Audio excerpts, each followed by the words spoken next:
Paano mo malalaman kung ready na ang unit mo for inspection o move-in? Hello mga kakonsyaba, excited ka na bang makita ang unit mo? Ganito po ang proseso. Magpapadala po ang developer sa'yo ng Notice of House Inspection with clearance for inspection via registered mail.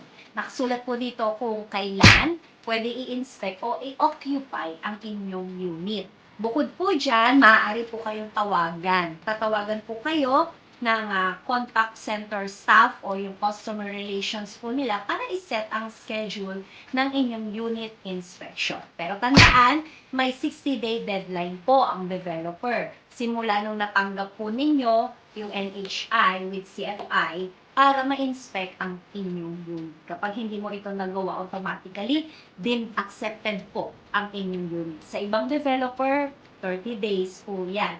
Iba-iba po ang developer. Ano po ibig sabihin ng deemed accepted?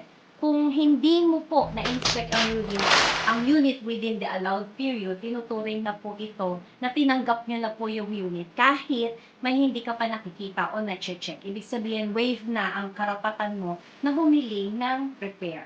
At kung hindi ka makakapunta, sino lang ang pwedeng ipalit sa'yo para makapag-inspect. Siyempre po, ito po yung tinatawag na attorney impact o representative nyo. Siya lang po ang legal na may karapatan na i-inspect at mag-transact in your behalf.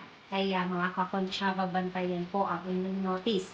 Huwag sayangin ang chance para ma-check ng maayos ang inyong bahay. This is Natalie Concha of BS Concha Realty. Tandaan, real estate is for everyone. Let's learn and grow together.